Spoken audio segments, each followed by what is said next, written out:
नमस्कार दोस्तों, स्वागत है आपका बातें जीएस के चैनल पे। आज हम बात करेंगे एससीओ समिट 2025 की, यानी शंघाई सहयोग कोऑपरेशन संगठन की, जिसमें भारत के प्रधानमंत्री नरेंद्र मोदी, चीन के राष्ट्रपति शी जिनपिंग और रूस के राष्ट्रपति व्लादिमीर पुतिन, ये सब एक साथ एक ही मंच पर नजर आए। क्या एससीओ वास्तव में एशिया का सबसे बड़ा संगठन बन रहा है? क्या यहाँ अमेरिका को पीछे छोड़कर एक नई विश्व व्यवस्था यानी न्यू वर्ल्ड ऑर्डर की ओर बढ़ रहा है?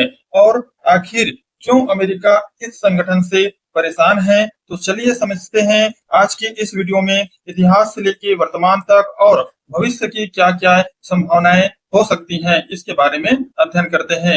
यहाँ पे देखा जाए तो ये वाला जो संघाई कोऑपरेशन है एससीओ का, वो तियानजिन प्रांत में देखने को मिलता है, चाइना में। यहाँ पे सभी राष्ट्र के जितने भी यहाँ पे अध्यक्ष हैं, यहाँ पे अगर बात किया जाए स्थायी सदस्य है या फिर जितने भी ऑब्जर्वर सदस्य हैं, वो सब आके यहाँ पे भाग लिया है। और मुख्य रूप से अगर बात किया जाए तो ये इतना अहम माना जा रहा है कि इसमें अभी जितने यहाँ पे देखने को मिला था टैरिफ वार, यहाँ पे देखने को मिला था रूस यूक्रेन युद्ध, उसके बाद चाइना अमेरिका का ट्रेड वार, ये सब मिलने के होने के बाद ये आपस में यहाँ पे मिलना एक बड़ी कामयाबी को दर्शाती है कि मुख्य रूप से अगर बात किया जाए तो इकोनॉमिक रूप से इंटरनेशनल सिक्योरिटी ये प्रोवाइड करता है। मुख्य रूप से इसमें 10 कंट्री हैं और इसे 2001 से इसकी स्थापना की गई थी।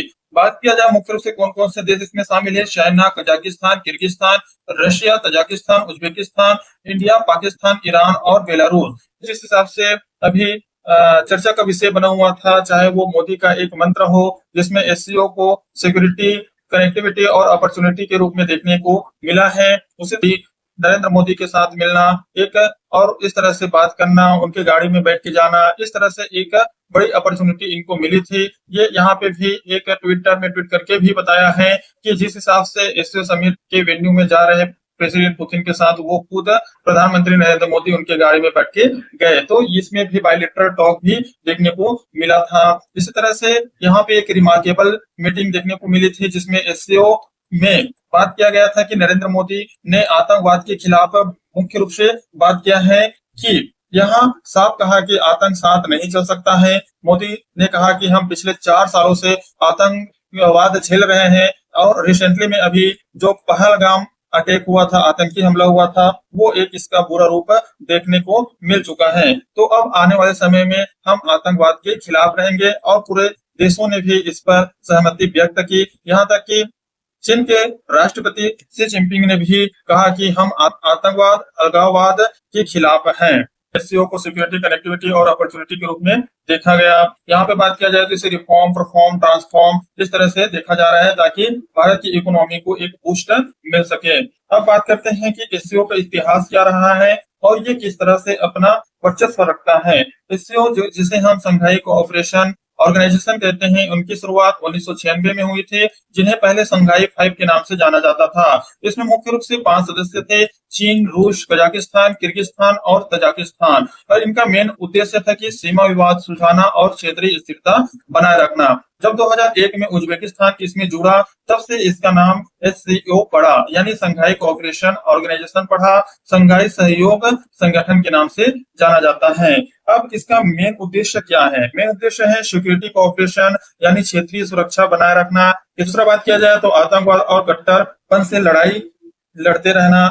ये जितने भी देश यहाँ पे बात किया जाए, वो चाइना की बात किया जाए, रूस की बात किया जाए या फिर अपने इंडिया की बात किया जाए, तो ये आतंकवाद के सख्त खिलाफ है और इन्होंने ये भी साफ कहा कि आतंकवाद साथ नहीं चल सकता है। इसी तरह से आर्थिक सहयोग, यानी एक दूसरे देश को आर्थिक रूप से सहयोग देना। इसी तरह से ऊर्जा सेक्टर में भी मिलकर काम करना। चौथा जो बात किया गया है, सांस्कृतिक और शैक्षिक सहयोग बढ़ाने के बारे में बात किया गया है। मुख्य रूप से जो एससीओ की जो शुरुआती दौर पे देखने को मिला था, वो उतना सक्रिय नहीं था। जब इसकी स्थापना हुआ था 1996 में, जब ये आई थी, तब उतना सक्रिय नहीं था। लेकिन 2000 के बाद जब अमेरिका ने अफगानिस्तान पर और ईरान पर दखल बढ़ाया, तब एससीओ का महत्व और तेजी से बढ़ने लग गया। वहीं का अफगानिस्तान पे आकर वहां के तालिबान को खत्म करना चाहता था।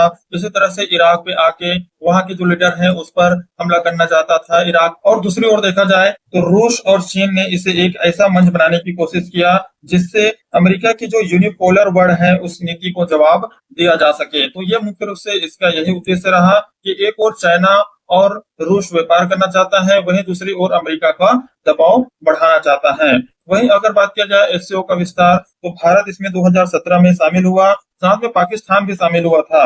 इस भारत और पाकिस्तान के बीच बॉर्डर क्रेश देखने को मिलता है। भारत के लिए इसका मतलब था कि एक सेंट्रल एशिया के देशों का और रशिया चाइना के साथ बेहतर तालमेल बैठाना, लेकिन नाराजगी और चुनौती इस बात की थी कि इसमें पाकिस्तान भी शामिल हो गया था। इसके अलावा अगर देखा जाए तो बेलारूस देश जो ऑब्जर्वर स्टेट है, डायलॉग पार्टनर है, और मुख्य रूप से इसमें 8 स्थायी सदस्य हैं, 4 ऑब्जर्वर स्टेट है और 6 डायलॉग पार्टनर देश के संगठन हैं। अब इसे अक्सर कहा जाता है कि एशिया का नाटो कहा जाता है। वास्तव में ये पुतिन ने इसे एशिया का नाटो भी कहा है। ये एशिया का नाटो तो है ही, साथ में एशिया का कोऑपरेटिव ब्लॉक भी बन के आ रहा है, जिसमें आपस में ये जो सदस्य देश हैं वो एक सहयोग प्रदान करके अपने इस संगठन को आगे बढ़ाने के लिए आगे बढ़ चुका है। अब देखते हैं कि एससीओ का 2025 का महत्व क्या रहा, जो अभी इतना चर्चा का विषय बना हुआ है कि एससीओ में ये हुआ वो हुआ और इससे अमेरिका को ज्यादा चुनौती मिल सकता है। क्या वास्तव में अमेरिका के लिए ये एक चुनौती का हल हो सकता है, या फिर ये एक सिर्फ एक अलायंस के रूप में बन के उभरेगा, ये देखने वाला बात होगा। 2025 का जो समिट हुआ था एससीओ का, उसमें मुख्य रूप से खास बात क्या था? मुख्य रूप से यह था कि इसमें मोदी, पुतिन और शी जिनपिंग आपस में एक मंच पे मिलते हुए नजर आया। वहीं अगर बात किया जाए तो अमेरिका चीन के बीच जो चल रहे ट्रेड वार और रशिया यूक्रेन के बीच चल रहे हैं वार, इन दोनों ध्रुवों में बटी हुई है, तो उसके बीच भी ये संगठन उभर के आना एक बड़ी बात मानी जा रही है। वही भारत की जो G20 की प्रेसिडेंसी देखने को मिला था, अब एससीओ में भी उसकी भूमिका पर ज्यादा महत्व देखने को मिल रहा है। इसी तरह से अगर बात किया जाए तो इस समिट में जिन मुद्दों पर बहुत चर्चा हुई थी, वो मुद्दा था एनर्जी सिक्योरिटी, ऊर्जा सुरक्षा के बारे में बात किया गया था, जिसमें खासकर रूस से जो सस्ता तेल और गैस आ रहा है वो अब यूरोप को न देके एशिया कंट्री को देना पसंद करेगा। इसी तरह से ट्रेड कॉर्पोरेशन की बात किया गया, जिसमें डॉलर को हटाकर अपने जो स्थानीय मुद्रा है, जैसे चाइना का युआन है, रशिया का रूबल है और भारत का रुपए है, तो इसमें व्यापार करना पसंद कर रहे हैं। वही कनेक्टिविटी के बारे में बात किया जाए तो इसमें जो दो मुख्य रूप से कनेक्टिविटी है, जैसे एशिया को जो जोड़ता है, यहाँ पे एक रूस है, यहाँ पे चाइना है और यहाँ पे भारत है। तो जिस हिसाब से ये जो भारत जो जोड़ता है रशिया को, वो international north south transport corridor था, और जो चाइना है वो भारत पाकिस्तान से होते हुए यहाँ पे एक अरेबियन सी है, वो जो मिलता है वो है चाइना पाकिस्तान इकोनॉमिक कॉरिडोर, जिसे सीपीएफ के नाम से जाना जाता है। तो इस पर मुख्य रूप से बात हुई। वहीं सिक्योरिटी इशू के बारे में बात किया जाए तो आतंकवाद के बारे में बात हुआ था, साइबर सुरक्षा और अफगानिस्तान का भी भविष्य इसमें देखने को मिला था। जॉर्जी और एआई कॉर्पोरेशन, इसका मेन उद्देश्य था कि अमेरिका और ईयू का जो निर्भरता है उसे घटाना और अपने जो क्षेत्रीय संगठन है उसमें आपस में ट्रेड करना, टेक्नोलॉजी बढ़ाना, एआई में सहयोग प्रदान करना, ये सब इसमें बात हुई थी। इससे जो होते थे सेंट पीटरबर्ग से होते हुए पहले मॉस्को, मॉस्को में फिर ये आता था अश्ट्राखान, अश्ट्राखान से बाकू, बाकू में एक है अजरबैजान, तो ये अजरबैजान से होते हुए ईरान और इराक में एक बंदर अब्दास है, वहां पे आता था, मुंबई पोर्ट पे यहाँ पे देखने को मिलता था। तो इस तरह से व्यापार पहले होता था, लेकिन यहाँ पे अफगानिस्तान पे स्थिति बिगड़ गया। उसके बाद यहाँ पे अगर देखा जाए तो ईरान के साथ और पाकिस्तान के साथ स्थिति बिगड़ने के कारण ये रूट बंद हो गया था। तब से हम बैटलिक सी, नॉर्थ सी, उसके बाद मेडिटेरियन सी, भूमध्य सागर, और यहाँ पे एक होते हुए हम कहाँ आते हैं, ये वाला एशियन अरेबियन सागर पे आते हैं और यहाँ तक व्यापार करते हैं। तो ऐसी स्थिति में जो समय लगता है वो बहुत ज्यादा देखने को मिलता है। चाइना इसके साथ व्यापार करना चाहता है, ये वाला जो पॉइंट है, चाइना जैसे हिंद महासागर से होके घूम के अपने व्यापार को ले जाते हैं। देखो मुख्य रूप से जो व्यापार है वो समुद्र के थ्रू होता है, जिसमें 85% है वो समुद्र के थ्रू ही व्यापार होता है। जितने भी यहाँ पे शिप दिखता है, कार्गो दिखता है, वो कहीं ना कहीं एक देश से दूसरे देश पे सामान पहुंचा रहे होते हैं। तो क्यों ना ये वाला कनेक्टिविटी अगर चाइना के साथ बढ़ा दिया जाए तो चाइना को भी इसमें सफलता मिल सकती है। और चाइना पहले भी सीपेक के नाम पे $60 बिलियन यहाँ पे खर्च कर चुका है। ये और इस रूट को बनाने के लिए चाइना तत्पर है, ताकि उनके जो सामान है उसका जो लगने वाला टाइम है वो कम समय लग सके, इसलिए यहाँ पे एक रेल प्रोजेक्ट भी बना रहा है। तो अब बात करते हैं कि अमेरिका इसमें नाराज क्यों है। अमेरिका का नाराज होने का मेन मकसद है कि डॉलर की जो मोनोपोली है उसको खतरा होगा, क्योंकि जितने भी विश्व व्यापार होता था वो डॉलर में होता था। अब ये डॉलर की जगह अपने जो करेंसी है, चाहे युआन के बारे में बात किया जाए, चाहे रूबल के बारे में बात किया जाए, या फिर रुपए के बारे में बात किया जाए, ये वाला अगर इससे होना शुरू हो गया तो ऐसी स्थिति में डॉलर की स्थिति और खराब हो जाएगी, क्योंकि ये सब जितने भी देश हैं वो अपने लोकल करेंसी में ट्रेड करना पसंद कर रहे हैं। इससे अमेरिका की आर्थिक पकड़ कमजोर हो सकती है। दूसरा बात किया गया है इसमें एनर्जी मार्केट में बदलाव हो सकता है, क्योंकि रूस अपने तेल है उसे यूरोप देश में न भेज के अब एशिया देशों में बेचना चाहता है। वहीं भारत और चीन बड़े खरीदार बनकर सामने आएगा, क्योंकि अभी आरोप भी लगाया था कि अमेरिका ने कि भारत रूस से सस्ते दाम में तेल खरीदते हैं और हमें या फिर यूरोपीय यूनियन को जितने भी देश हैं उनको वहां से रिफाइन करके तेल बेचते हैं। तो ऐसे में भारत को इससे ज्यादा मुनाफा होता है। तो अमेरिका ने पहले भी इस पर बहुत चर्चा कर चुके हैं, इसलिए अमेरिका हमेशा टैरिफ के बारे में बात करते हैं। एक और जहां टैरिफ चल रहे हैं पूरे विश्व में, यानी अमेरिका यहाँ पे एक अकेला पड़ता हुआ नजर आ रहा है, और यहाँ पे जो एशिया कंट्री है वो एकजुट होकर एससीओ के माध्यम से इसे काउंटर करना चाह रहे हैं। अमेरिका इससे एनर्जी डिप्लोमेसी खो रहा है, क्योंकि अन्य देशों के साथ जो व्यापार होता है वो अब इससे कम होने लगेगा।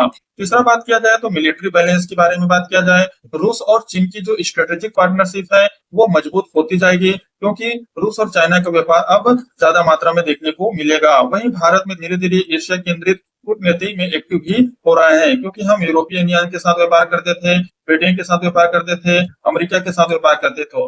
अब ये जो अमेरिका का व्यापार है अब भारत के लिए थोड़ा कम होगा, क्योंकि ये ऑलरेडी इतना टैरिफ लगा रहे हैं कि यहाँ पे सामान का बेचना थोड़ा मुश्किल हो रहा है, यहाँ से सामान लाना थोड़ा मुश्किल हो रहा है। तो क्यों ना भारत को एक एशिया के रूप में एक ऐसे संगठन ढूंढना चाहिए, ताकि वहां अपना जो प्रोडक्ट है उसको आसानी से कम दाम पे और ज्यादा मात्रा में आसानी से बेचा जा सके, बिना किसी टैरिफ के या कम टैरिफ लगाए। चौथा अगर बात किया जाए तो न्यू पावर ब्लॉक बनना, यहाँ पे अमेरिका चाहता है कि वो पूरे दुनिया में अपना राज बनाए रखे, अपना लीडरशिप बनाए रखे, लेकिन ऐसा नहीं होना चाहिए, क्योंकि एससीओ और ब्रिक्स जिस हिसाब से आगे बढ़ रहे हैं, ब्रिक्स कंट्री में ब्राजील, रशिया, इंडिया, चाइना और साउथ अफ्रीका, इसी तरह से एससीओ में 10 कंट्री ये आगे अगर बढ़ रहे हैं, तो ये कहीं ना कहीं एशियाई वाला जो क्षेत्र है, एशिया वाला क्षेत्र है, उसमें ये अपना संगठन और बढ़ा रहे हैं।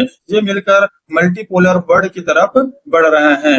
अब इसमें मुख्य रूप से अगर बात किया जाए तो भविष्य में क्या हो सकती है, यहाँ पे जो एससीओ है उसमें यही बात किया था कि इसमें 40% है वो कुल आबादी रखता है, वह 25% पूरे विश्व का जीडीपी रखता है। तो कहीं ना कहीं ये वाला जीडीपी है इसको बढ़ाना इसका मेन उद्देश्य है।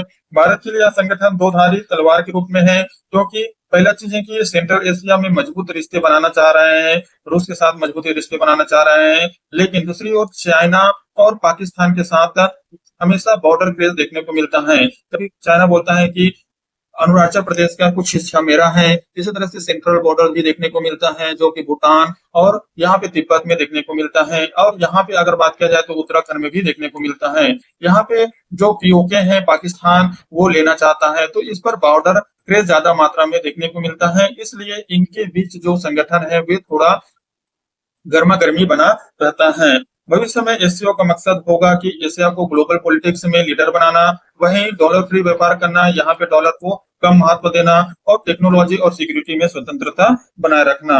अब बात करते हैं कि भविष्य की संभावनाएं क्या हो सकती हैं। ये होगा कि ऊर्जा संगठन गठबंधन बढ़ेगा, क्योंकि रूस, ईरान, सेंट्रल एशिया और चीन मिलकर तेल गैस का बड़ा एक नेटवर्क बन जाएगा, और यहाँ पे जो यूरोपियन यूनियन है और अमेरिका यहाँ से छूट जाएगा। टेक्नोलॉजी ब्लॉक के बारे में बात किया जाए तो एआई के माध्यम से, डिजिटल करेंसी के माध्यम से और 5G के माध्यम से आपस में सभी देश सहयोग बढ़ सकता है। इसमें इंडिया चाइना रिवालरी देखने को मिलेगा, जिसमें भारत और चीन के बीच हमेशा मतभेद बने रहता है BRI को लेकर, जिसमें बेल्ट एंड रोड इनिशिएटिव आता है, जो भारत के आसपास जितने भी देश हैं, कंट्री हैं, उस पर अपना कब्जा जमाना चाहते हैं, उसके कुछ क्षेत्र को लीज में लेके भारत को काउंटर करने के लिए BRI बना रहे हैं। और दूसरी ओर सीमा विवाद भी चली आ रही है, जहां तिब्बत में देखने को मिलता है, उत्तराखंड में देखने को मिलता है, भूटान में देखने को मिलता है, नेपाल में देखने को मिलता है। तो ये एक प्रकार से सीमा विवाद भी बढ़ती जा रही है। वहीं एससीओ के लिए एक बड़ी चुनौती उभर के सामने आ रहे हैं। पाकिस्तान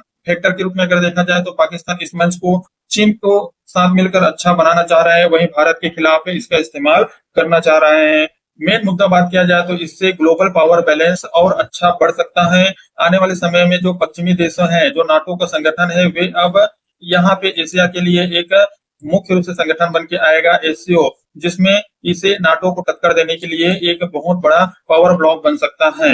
अब ओवरऑल कंक्लूजन क्या निकाले, तो इसमें जो एससीओ का जो समिट हुआ था 2025, उसमें यही देखने को मिला कि दुनिया अब सिर्फ अमेरिका केंद्रित नहीं रह गई है। एशिया का अब उदय हो गया है, राइज ऑफ एशिया के रूप में हो रहा है, क्योंकि जहां एससीओ देखने को मिलता है वहीं ब्रिक्स देखने को मिलता है और एक देखने को मिलता है भीम स्टेक। तो ये अपने जो एशिया का एक प्रमुख क्षेत्रीय संगठन है वो रूप उभर के सामने आ रहे हैं। ऐसे स्थिति में अमेरिका का वर्चस्व अब धीरे धीरे कम हो रहा है। भारत के लिए एक अहम भूमिका निभा रहा है।